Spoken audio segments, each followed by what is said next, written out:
we'd like to run that by you and see what you think about it and make sure that we've covered all the things we need to attend to for this next step in the Math Pathways design. So with that, I'll turn it back to Shannon and we'll get started. So again, thank you all for joining us today. So the purpose of this meeting is to present the results of the survey that was sent out earlier this year and what that will look like as it is presented back to the institutions for their use regarding advising students in the math pathways.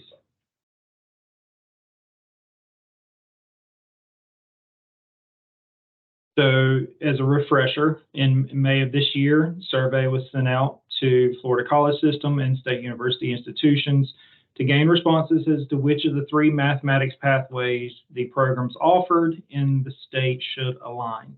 And then based upon those responses, a list was put together. The list consists of programs where there was a clear majority of responses in one of the 3 mathematics pathways.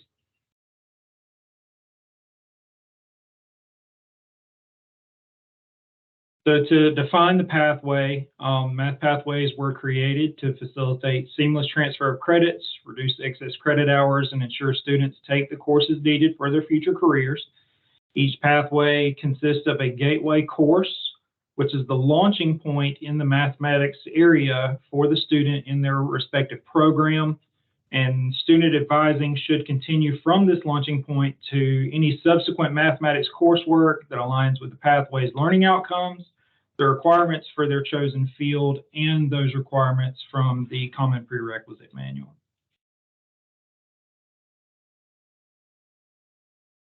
The institutional responsibility for this list consists of institutions should utilize this list to advise students regarding the correct math pathway for their selected program and intended career. Also, if a student's selected program does not appear on the list, institutions shall advise the student as to which math pathway best correlates with their program at the institution. Again, consulting also with obvious requirements from the Common Prerequisite Manual. At this time, I want to actually present you with a look of what the list consists of. Can everyone see my screen still? Okay. So we have 3 tabs for each of the 3 mathematics pathways: algebra through calculus, mathematical thinking and context, and statistical reasoning. Here it shows the award type. These are consistent across FCS and SUS institutions, the 6-digit SIP code, and then a SIP title for that program. And again, this list strictly consists of programs that there was a clear majority of responses from the survey that we received back.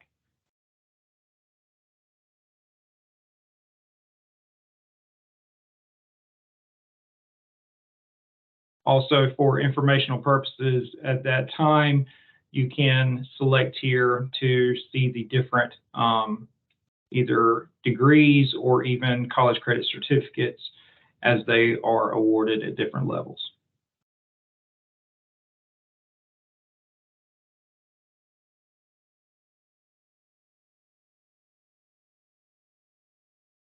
At this time, we would like to present an opportunity for you all to provide any feedback.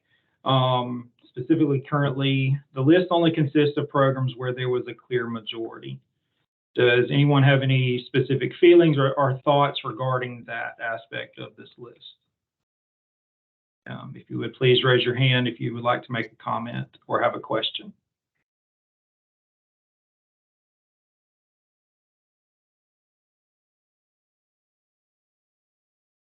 Teresa Dorman? Yeah. So the question is within chat as well, and it's one I have also. Is it possible for us to have a copy of the report you just showed very quickly so that we can kind of digest what we're looking at and help comment? Yes, ma'am. Let's see if it'll allow me to drop this in the chat. Sometimes it prevents that if you have the file open.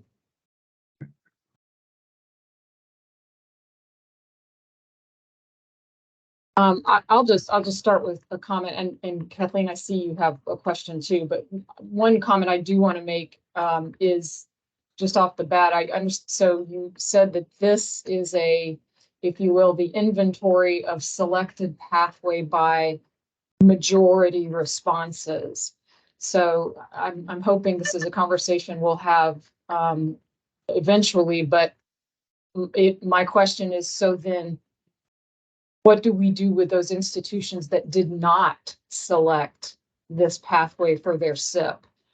So what is that next, and maybe I'm jumping way ahead, but that next stepped activity? So again, this is primarily using as an advising tool. We understand that, again, these courses, these pathways are intending as launching points. It does not prohibit institutions from going beyond that initial course. This would be the first course that the student would be intended to take in the math area.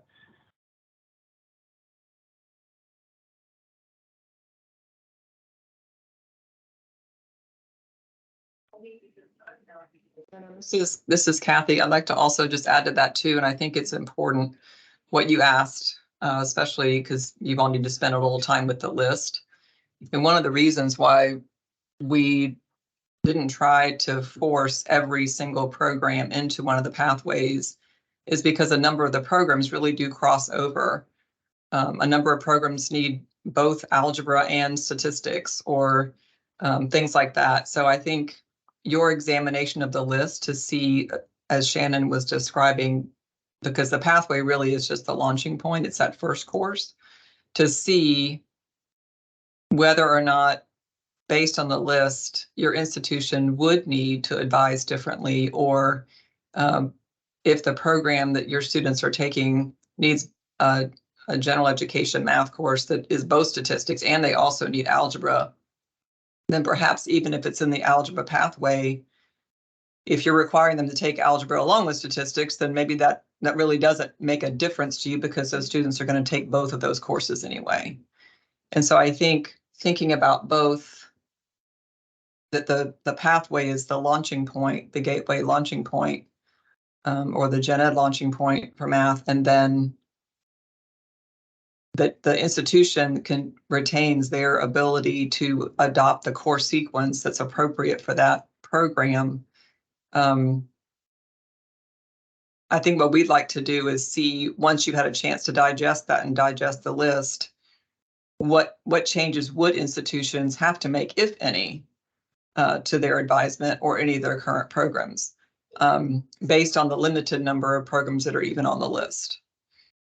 So I think we were trying to account for what the statute wanted, which is to streamline as much as we could transfer of students from one institution to another and make sure students are on the clearest pathway when there is a clear pathway for a particular program. There are also just a lot of programs out there. And so some of the programs that didn't make it on the list were programs that maybe only one individual even had a thought about or responded to. So there were a number of reasons why the list looks the way it does. So your question is a really important one. And I'm thinking that once we give you a chance to look at it and see what you think might be the issues or challenges for institutions based on the list and the jumping off point, what we do next.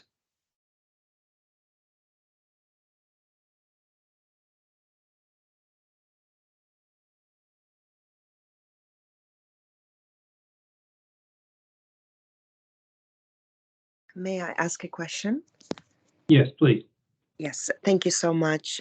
So just to throw an example, just to, I guess, assist just in the processing of it a little bit, because it's a question that's come up a lot, within my teams and department. My name is Dana Hamadi. I work at Palm Beach State College. And although my area is specifically STEM, the question of business students who have to take statistics and college algebra, which taps a little bit into what is being addressed, would you say that type of student would pursue more of a statistical reasoning pathway, or would they fit more in the STEM pathway? Maybe if we can give a concrete example, if possible, I think that would help us a little bit. And I could So clarify if needed. it's okay. So I feel like we all understand that there are going to be programs that could go either way, strictly because they require courses from both or more than one pathway. As far as trying to classify those one way or the other, as far as the purposes of creating this list, it was based strictly off of those responses, with the understanding that programs do exist that require more than one, depending on which way that goes. As far as the classification beyond the list of a program that's in that category would probably be left up to the institution. If it is not expressed explicitly here on this list, if it is expressed explicitly on the list, again, it is the starting point for that program, for that student. If they're going to have both of them anyway, then obviously the institution knows that, and we understand that as well. I don't know that I'm answering your question in the way that you're that's providing the answer that you're seeking.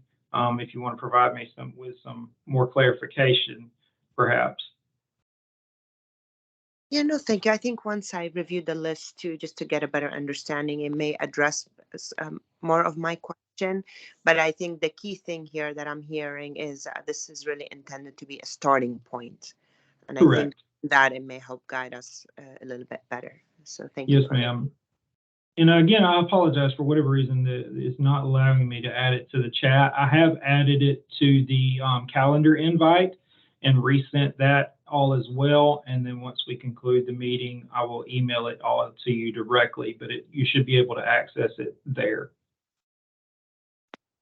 Thank you so much.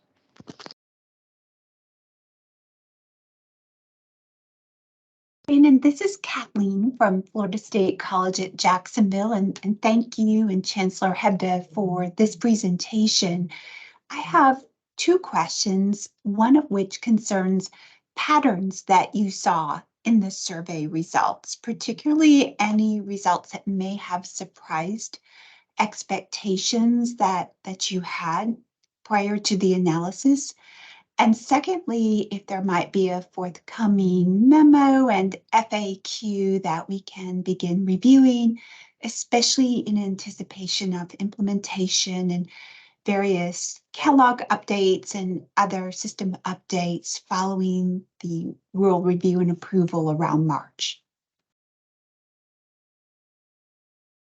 Yes, ma'am. So in regards to any patterns or anything that, kind of caught us off guard, so to speak, I don't recall seeing anything like that. Obviously, when you go in and you review those fields or those programs that aligned, or based on the responses, again, aligned with the college algebra through calculus pathway, those primarily consist of your STEM areas. The statistical reasoning areas tend to kind of be what you would consider a secondary group to that STEM area, because again, there is a lot of crossover between those two. And then your more liberal arts programs are the ones that were clearly related to the thinking in context.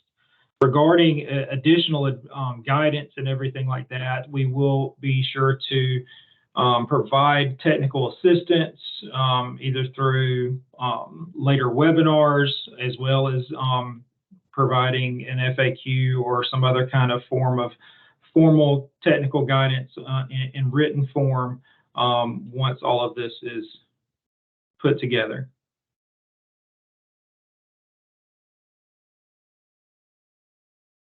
So additionally, As you can see here on this same slide regarding a timeline, we're currently undergoing rulemaking process to have this list added to rule.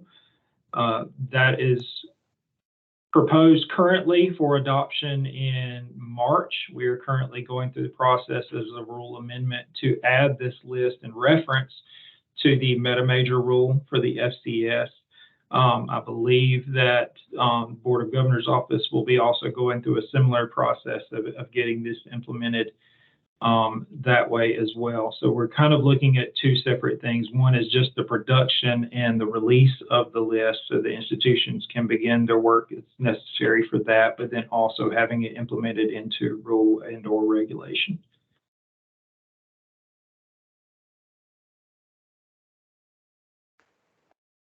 Shannon, can I add one thing to that too? Yes, ma'am. And that's this meeting with you all to get your feedback is prior to us starting any kind of formal rulemaking in the spring for the March, with the intention of going to the state board meeting, because what we wanted to get your feedback on these specific areas and that timeline, once you have a chance to look at the list and see what the impact might be to your programs, how much of an impact, if any, with this understanding of how it could work, that will help us produce a rule or a set of rules that would work for the process. We kept going back to internally, kept going back to the statute and saying, what is the statute trying to get us to accomplish? Better transfer, clearer information for students to make sure they get the math they need. And so we wanted to get your feedback on this proposal, because it really does not take every single program that exists and try to put it in a pathway. It really tries to adopt it tries to meet the requirement of the statute by making things clearer for students and more consistent for students, because students do hop around the different institutions. And we want to keep that 2+2 thing together as much as we can. And then at the same time, do that, but not create something that just is a barrier to institutions and students. So what is the reality? Once we got the list back from everybody with the feedback, that gave us an idea. I think the question just came in, was there anything that surprised us? I have to say that I was initially just surprised by just the sheer number of programs that are out there with specific names that might be the same or slightly different, and all of that. And so I don't know that was necessarily contemplated when the math pathways was first considered, of how that particular thing would be implemented with every single program. And so I say that just to let you know that what we are trying to make sure that we create something that responds to the statute and implements the statute with fidelity, with the purpose that the statute wants, and also takes into consideration the reality of how programs are adopted and implemented. And I would ask too that Shannon, one more time, just emphasize the role of the common prerequisite manual too in all of this, because these two things really go together.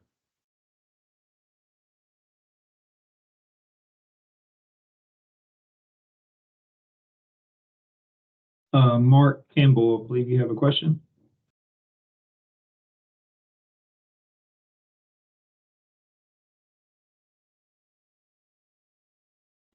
I'm sorry, I'm trying to unmute and my computer's a little bit slow. Can anyone hear me? Yes, sir. All right. So my question is, at this point, looking at the list,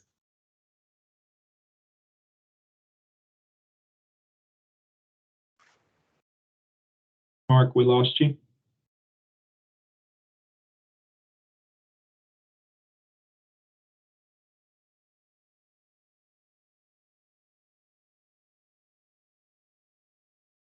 Mark, if you'd like to put your question into the chat, I'll surely we'll try to answer that the best we can. Seems to be having an issue with your microphone.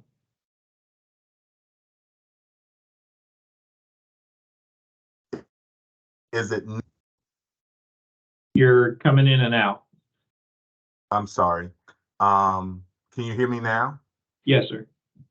if we have programs that are not on the list, do we need to email them to you to get them on the list to be okayed, or it's up to the institution?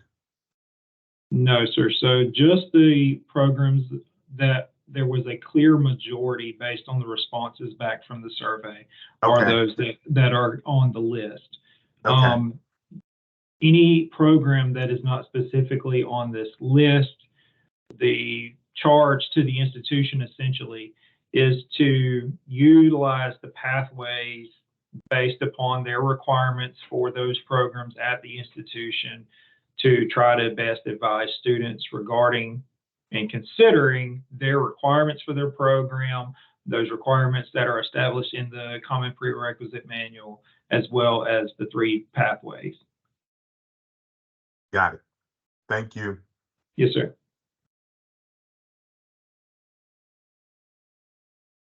Anyone else have any other questions or any other feedback that they would like to provide?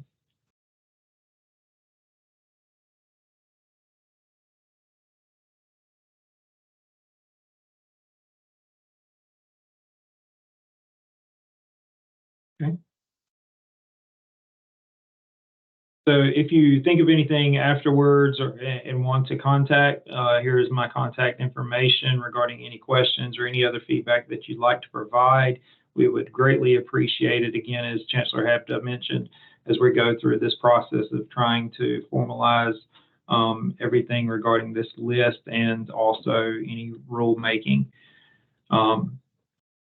Yes, so we did record today, so we will provide you all with a copy of the recording as well as a copy of the list.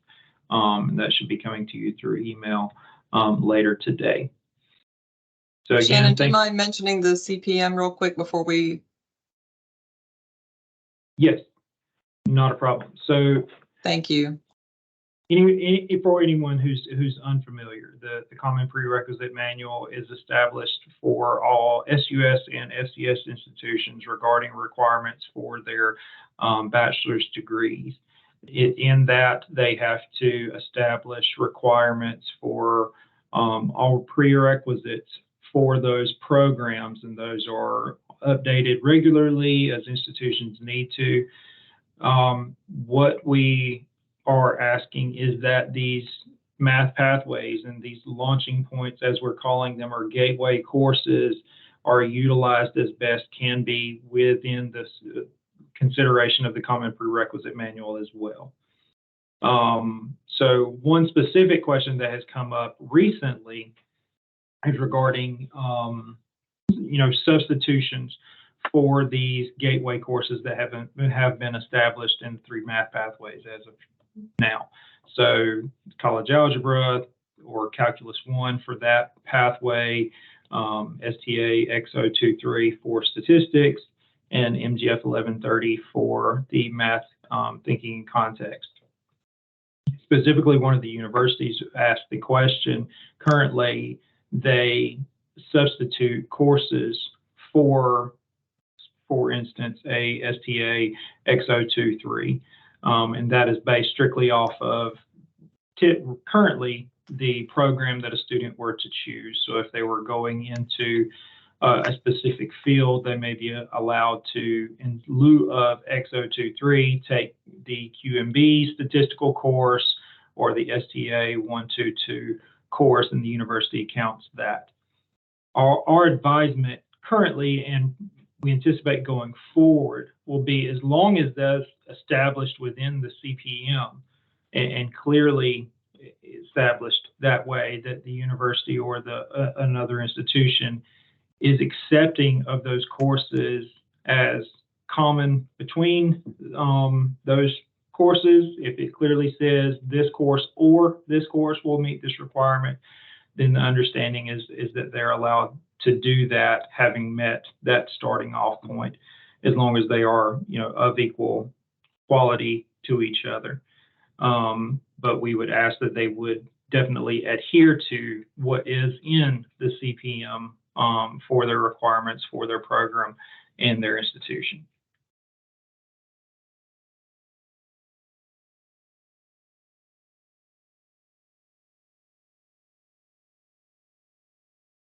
Mr. Chang, you have a question?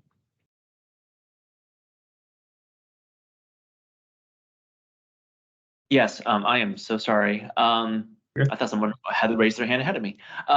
So if this is not the appropriate place to discuss, and I apologize, and I'll just ask my question offline. But we know that MGF 1106 and 1107, for current students in the degree paths are part of the state Gen Ed core. With the statewide math pathways that we will implement next fall, we know that MGF 1130 is part of the core, but not MGF 1131. Has there been discussions in terms of or as to whether it would just stay that way, or is there would there any chance at all for MGF 1131 to be part of the core, or is that will still continue being the elective bucket, if you will? Currently, I believe the plan is for that to stay in the elective bucket, as you have put it, and for the 1130 to remain the core course. Okay, thank you. Ms. Dorman? Yeah, I'm sorry, I didn't recognize myself earlier. Teresa Dorman, Associate Dean in the College of Sciences at University of Central Florida. So my comment is just for the rules and regulation development that's yet to occur among FCS and SUS. It appears that the results of all of this for that rule development is that we're just providing guidance that we have a preferred pathway per SIP, but it's not really we're not really requiring the gateway course, and by extension the pathway, because there still is institutions will have individual responsibility for which course sequence they select. Is that an accurate statement?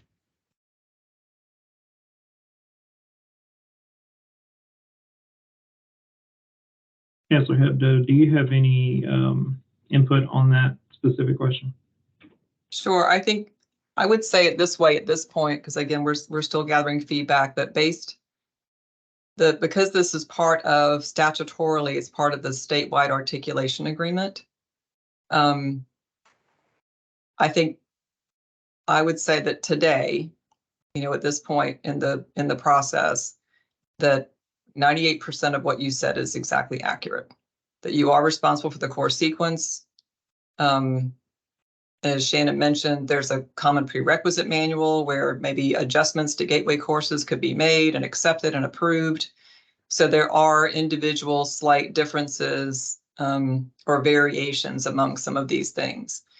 I think what we'd want to do as we go forward is to make sure that there is an expectation that the pathways are for these ones that there can be commonality, that those are common and that's how students are advised.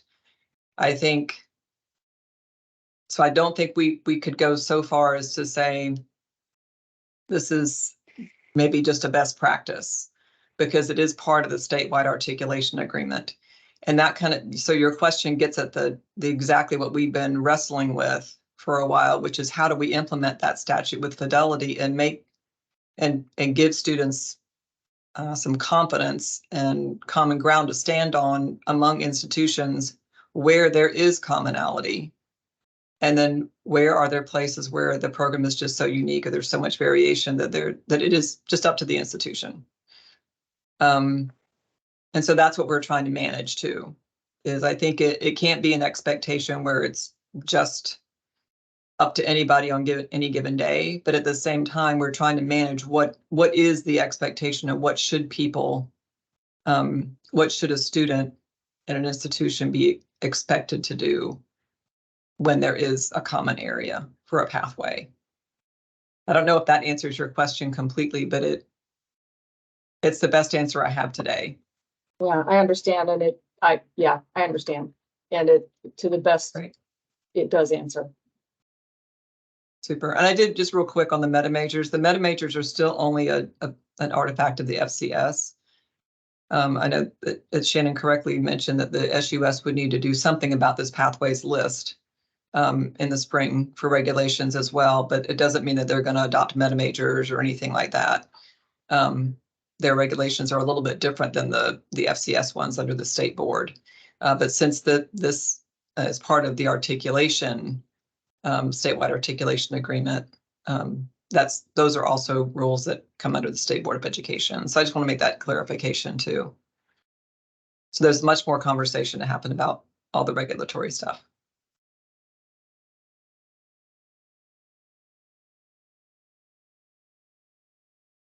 Any other questions or feedback before we wrap up?